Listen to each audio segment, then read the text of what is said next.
இன்றைய நாள் கார்த்திகை மாதத்தின் தேய்பிறையில் வந்திருக்கக்கூடிய சஷ்டி விரதம். இந்த அதிசயமான நாளில் இந்த ஒரு வரி முருக மந்திரத்தை ஒரே ஒரு விளக்கேற்றி நியாயமான ஒரு கோரிக்கையை நீங்கள் வேண்டினால் ஒரே நாளில் நீங்கள் நினைத்த கோரிக்கை நடந்துவிடும். பதிவுக்குள்ள போறதுக்கு முன்னாடி இதுதான் முதல் முறையா நம்ம சேனலுக்கு வந்திருந்தா சப்ஸ்கிரைப் பட்டனை கிளிக் பண்ணுங்க. தினந்தோறும் உபயோகமான ஆன்மீக பதிவுகளை பெற நோட்டிபிகேஷன்ல இருக்கிற பெல் ஐகானை கிளிக் பண்ணுங்க. இந்த வீடியோவை லைக் பண்ணுங்க. ஒரு மாதத்தில் தேய்பிறை சஷ்டி வளர்பிறை சஷ்டி என்று 2 திதிகள் இருக்கும் என்று நம் அனைவருக்கும் தெரியும். இந்த 2 திதிகளுமே முருகப்பெருமானுக்கு உகந்ததான நாள். இன்றைய நாள் வியாழக்கிழமையோடு சேர்ந்து கார்த்திகை மாதத்தின் தேய்பிறை சஷ்டி வந்திருப்பது ரொம்ப ரொம்ப அதிசயமான நாள். கார்த்திகை மாதம்தான் முருகப்பெருமான் அவதரித்த மாதம். இந்த மாதத்தில் முருகனது விரதங்களை தவறவிடாமல் கடைபிடிப்பது விசேஷமான பலன்களை கொடுக்கும்.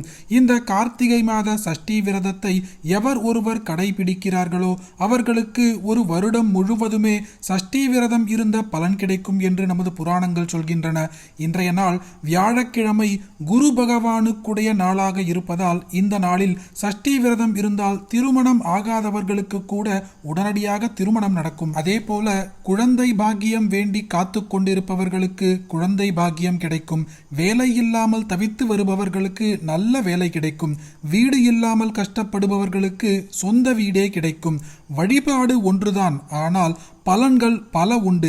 ஆனால் யார் யாருக்கு எந்த வரம் தற்போது உடனடியாக முதலில் தேவைப்படுகிறதோ அந்த ஒரு வரத்தை இன்று நாம் வேண்டி இந்த பிரார்த்தனையை செய்ய வேண்டும். இன்றைய நாள் சுத்தபத்தமாக குளித்து முடித்துவிட்டு பூஜை அறையில் முருகப்பெருமானுக்காக தனியாக ஒரு அகல் விளக்கை ஏற்றி விரதத்தை துவங்க வேண்டும்.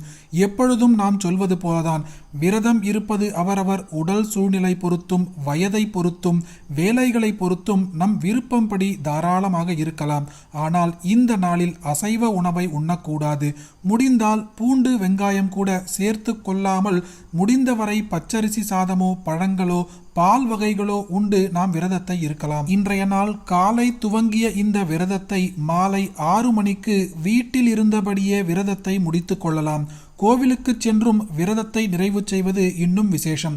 கோவிலுக்கு செல்ல முடியும் என்றால் வாய்ப்பு உள்ளவர்கள் சஷ்டி திதியில் முருகனுக்கு அபிஷேகம் நடக்கும்.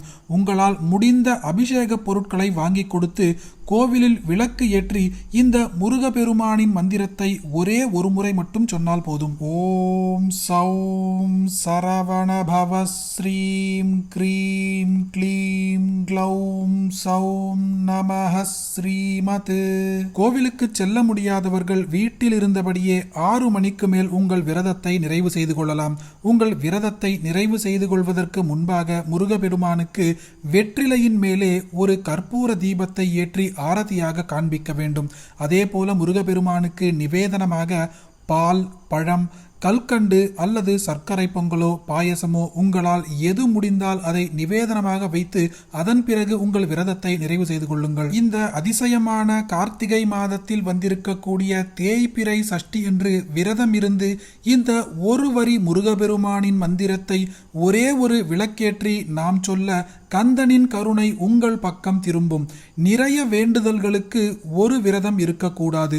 ஒரு கோரிக்கையாக இருக்க வேண்டும். அது நியாயமான கோரிக்கையாக இருக்க வேண்டும். அந்த முருகனின் மீது முழுமையான நம்பிக்கையோடு இருக்க வேண்டும். அப்படி இருக்கும் பட்சத்தில் நம்முடைய வேண்டுதல் உடனடியாக ஒரே நாளில் நிறைவேறும். இன்று அனைவருமே கட்டாயம் தெரிந்து கொள்ள வேண்டிய இந்த பதிவை உங்களுக்கு தெரிஞ்ச எல்லாருக்குமே பகிருங்க. இந்த வீடியோவை லைக் பண்ணுங்க. நாளைக்கு மற்றொரு பதிவில் சந்திப்போம். ஹரி ஓம் மகா பெரியவா போற்றி.